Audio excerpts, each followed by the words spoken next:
కార్తీక మాస ప్రథమాధ్యాయ ప్రారంభ. అందరికీ నమస్కారం. ఈ రోజు నుంచి కార్తీక మాసం ప్రారంభం. ఈ మాసం శివకేశవులకిద్దరికీ కూడా చాలా ఇష్టమైన మాసం. తెలుగు సంవత్సరాలలో 8వ నెల కార్తీక మాసం. చంద్రుడు కృత్తికా నక్షత్రంతో కలిసిన రోజును కార్తీకం కావున దీనిని కార్తీక మాసం అంటారు.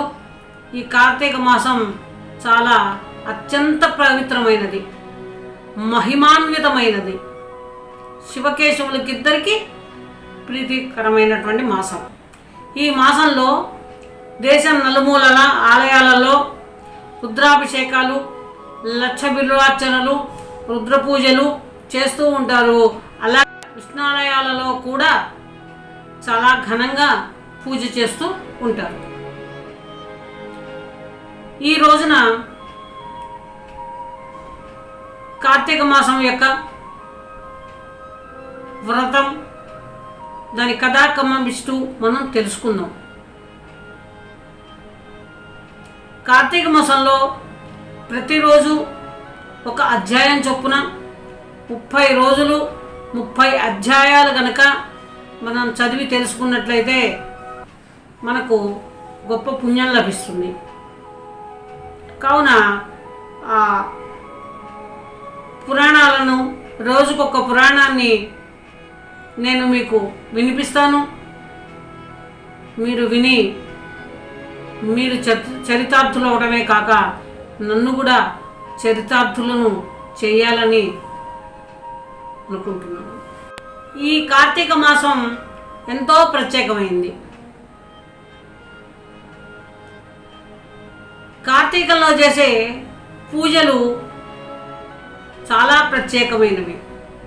సూర్యోదయానికి ముందే లేచి కాలకృత్యాలు తీర్చుకుని నదీ స్నానం చేసి నిత్య దీపారాధన చేసి దీపదానం, ఉపవాసాలు, కార్తీక వ్రతాలు ఇవన్నీ కూడాను ఈ నెలలో చేస్తాం. కాబట్టి హరిహరులు ఇద్దరూ కూడాను మనల్ని అనుగ్రహిస్తారన్నమాట.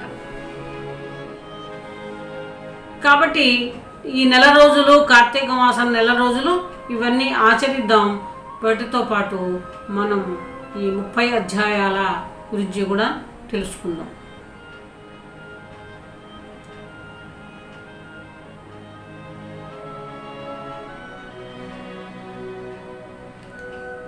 శివకేశవుల స్తోత్ర పారాయణాలకి, దేవతా అనుగ్రహాలకి ఈ నెలను మించిన వంటి అనుకూలమైనటువంటి మాసం లేదని ప్రాచీన కాలం నుంచి విశ్వాసం. కాబట్టి తెలుసుకుందాం. రోజుకొక పారాయణం చేయటం శుభప్రదం. ఈ కార్తీక పురాణాన్ని ఒకరోజు నైమిషారణ్యంలో శౌనికాది మహామునులంతా కలిసి సూత మహర్షి దగ్గరికి వెళ్ళి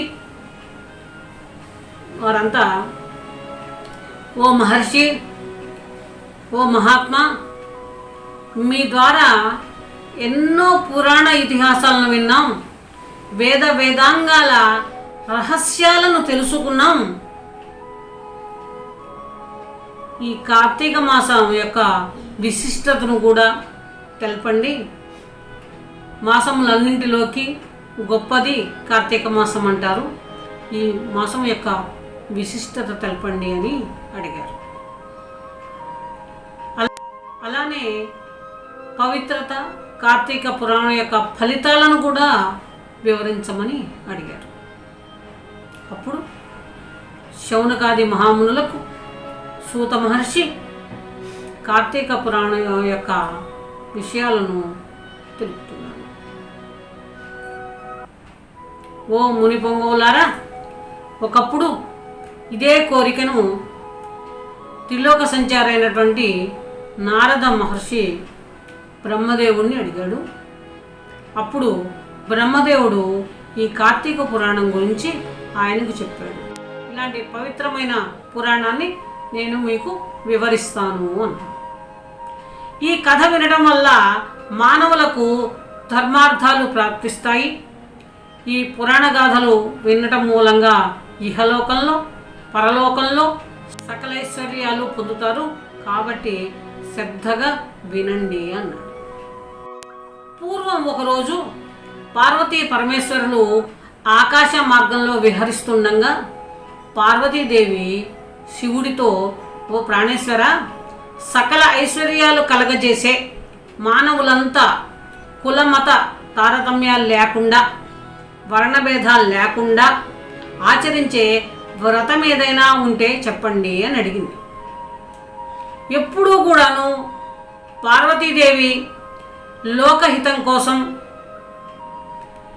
ఇలాంటి ప్రశ్నలు అడగడం, పరమేశ్వరుడు ఆమెకు వ్రతాల గురించి వివరించటం, అవి జనబాహుళ్యంలోకి రావటం, దాని మూలంగా అందరూ తెలుసుకోవటం, ఆచరించటం జరుగుతున్నది. అలానే ఒకసారి ఆమె అడిగింది కార్తీక పురాణం గురించి, కార్తీక మాసం గురించి. అప్పుడు పరమేశ్వరుడు ఒక నవ్వు నవ్వి, దేవి, నీవు అడిగినటువంటి వ్రతం ఒకటి ఉంది, అది స్కంద పురాణంలో ఉపపురాణంగా విరాజిల్లుతున్నది. దానిని వశిష్ఠ మహాముని మిథిల రాజైనటువంటి జనకుడికి చెప్తున్నాడు, విను. ఇంతకుముందు బ్రహ్మదేవుడు నారదుడికి, మహావిష్ణువు లక్ష్మీదేవికి కూడా చెప్పారు. ఇప్పుడు వశిష్ఠ మహాముని మిథిలాపురం రాజైనటువంటి జనకుడికి వివరిస్తున్నాడు. ఒక్కసారి అటు మిథిలా నగరం వైపు చూడు అని అటువైపు ఒక కన్నేశారు. అక్కడ మిథిలా నగరానికి వశిష్ఠుడు ఒక పని మీద రాజును అడగడానికి వచ్చాడు. ఒక పని మీద వచ్చాడు మిథిలా నగరానికి.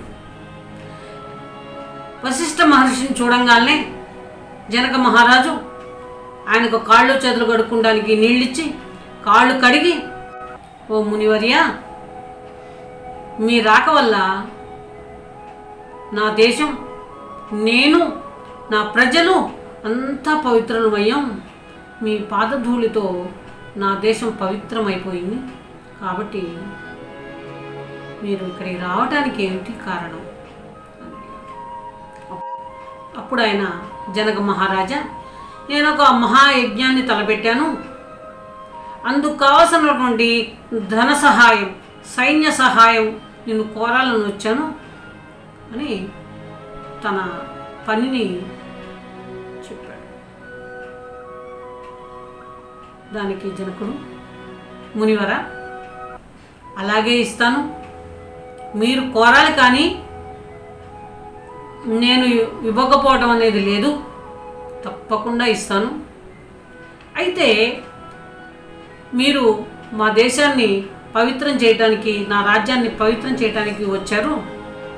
మిమ్మల్ని ఒక కోరిక కోరాలనుంది, నాకు కూడా ఒక సందేహం తీర్చండి అన్నాడు.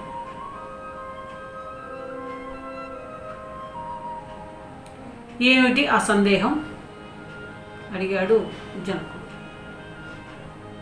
ఎప్పటి నుంచో మిమ్మల్ని అడగాలనుకుంటున్నాను, కానీ ఇప్పటికి తీరింది అనగానే, ఏమిటో చెప్పు జనక, తప్పకుండా నెరవేరుస్తాను అన్నాడు వశిష్ఠుడు.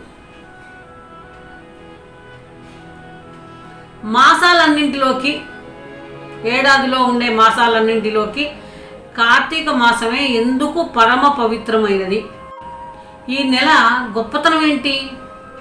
కార్తీక మహత్యాన్ని నాకు వివరించండి మహాముని, మహర్షి అని కోరాడు జనక మహారాజు. వశిష్ఠుడు ఒక చిరునవ్వు నవ్వి, రాజా, తప్పకుండా నీ సందేహాన్ని తీర్చగలను. నేను చెప్పబోయే వ్రత కథ సకల మానవాళి ఆచరించదగింది. దీనికి కులమతాలు లేవు, వర్ణ విభేదాలు లేవు, ఎవరైనా చెయ్యొచ్చు. ఈ వ్రతం సకల పాపాలను హరిస్తుంది.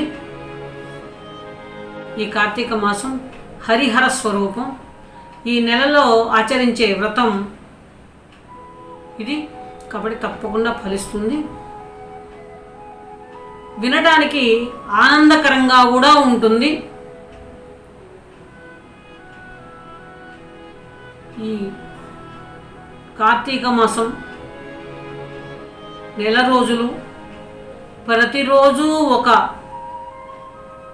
అధ్యాయం చొప్పున 30 రోజులు చదివినట్లయితే, విన్నట్లయితే, తెలుసుకున్నట్లయితే మనకు చాలా పుణ్యం వస్తుంది అని చెప్పారు.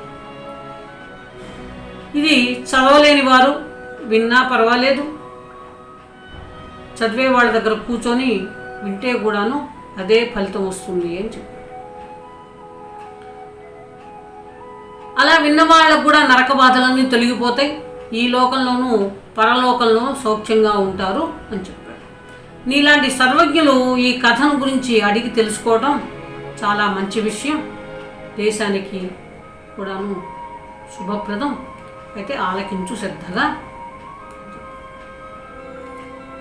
చూతూ, ఓ జనక మహారాజా, ఎవరైనా ఏ వయస్సు వారైనా, పేదవాళ్ళైనా ధనికులైనా తరతమ భేదాలు లేకుండా కార్తీక మాసాన్ని ఆచరించవచ్చు. సూర్య భగవానుడు తులారాశిలో ఉండగా వేకువజామున లేచి కాలకృత్యాలు తీర్చుకొని స్నానం ఆచరించి దాన ధర్మాలు చేస్తూ దేవతా పూజలు చేసినట్లయితే దానివల్ల అనన్యమైన పుణ్య ఫలితాన్ని పొందగలుగుతారు. కార్తీక మాసం ప్రారంభం నుంచి ఇలా చేస్తూ విష్ణునామార్చన, శివలింగార్చన ఆచరిస్తూ ఉండాలి. ముందుగా కార్తీక మాసానికి అధిదేవత అయిన దామోదరుడికి నమస్కారం చేయాలి. దామోదరుడు అంటే ఎవరు? విష్ణుమూర్తి. విష్ణుమూర్తికి నమస్కారం చేయాలి. ఓ దామోదర, నేను చేసే కార్తీక మాస వ్రతానికి ఎలాంటి ఆటంకాలు రానివ్వకుండా నన్ను కాపాడు అని ధ్యానించి ఈ కార్తీక మాస వ్రతాన్ని ప్రారంభించాలి. ఈ వ్రత విధానంలో, ఓ రాజా, ఈ వ్రతాన్ని ఆచరించే రోజుల్లో సూర్యోదయానికి ముందే నిద్ర లేవాలి. నదికి పోయి స్నానమాచరించి గంగకు, శ్రీమన్నారాయణకి, పరమేశ్వరునికి, భైరవునికి నమస్కరించి సంకల్పం చేసుకోవాలి. ఆ తర్వాత నీటిలో మునిగి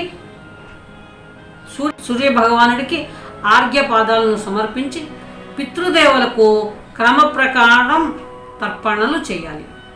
గట్టుపై 3 దోసిళ్ళ నీరు పోయాలి. ఆ నదిలో ఉన్న నీటిని తీసి గట్టుపై 3 దోసిళ్ళ నీళ్లు పోయాలి. ఈ కార్తీక మాసంలో పుణ్యనదులైన గంగా, గోదావరి, కృష్ణ, కావేరి, తుంగభద్ర, యమున తదితర నదుల్లో ఏ ఒక్క నదిలోనైనా స్నానం చేసినట్లయితే గొప్ప ఫలితం వస్తుంది. తడి బట్టలు విడిచి పొడి బట్టలు కట్టుకొని మహావిష్ణువుకు ఇష్టమైనటువంటి పూలను తాను స్వయంగా కోసి నిత్య ధూపదీప నైవేద్యములు చేసి భగవంతునికి పూజ చేయాలి. అదేమిటి? విష్ణువుకి ఇష్టమైనటువంటి పూలను తాను స్వయంగా కోయటం ఏంటి అంటే, మనం కొనుక్కొచ్చిన పూలు మనం కొనుక్కొచ్చిన పూలతో ఎన్నింటితో పూజ చేసినా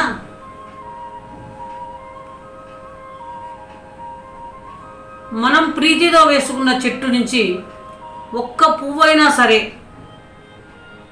భక్తితో, ఆరాధనతో కోసి అది దేవునికి అర్పిస్తే వచ్చే పుణ్యం చాలా గొప్పది. మీరు ఎన్ని పూలైనా కొనుక్కురావచ్చు. అలాగే వేరే వాళ్ళ చెట్టు నుంచి పూలను కోసుకొచ్చి దొంగతనంగా వాటితో పూజ చేస్తే ఆ పూజా ఫలం అంతా కూడాను ఆ చెట్టును పెంచుతున్న వారికి చెందుతుంది, కానీ పూజ చేసిన వారికి చెందదు. కాబట్టి మన ఇంట్లో మనం పెంచుకున్న చెట్టు నుంచి కానీ అలా చెట్టు లేకపోయినట్లయితే అప్పుడు కొనుక్కొచ్చినటువంటి పూలతో కానీ పూజ చేయాలి.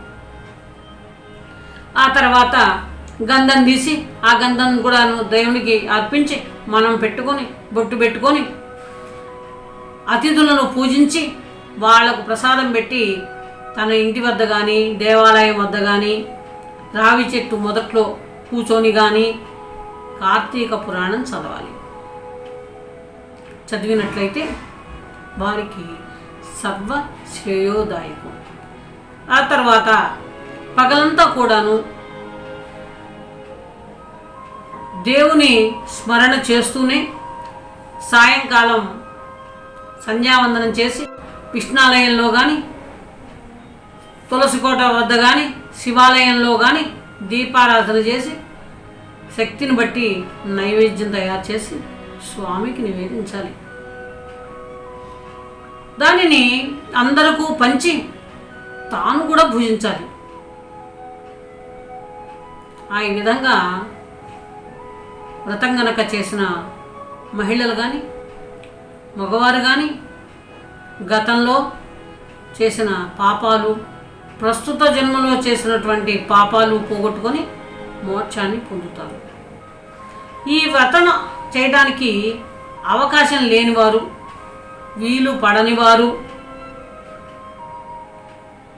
అలాంటి వారు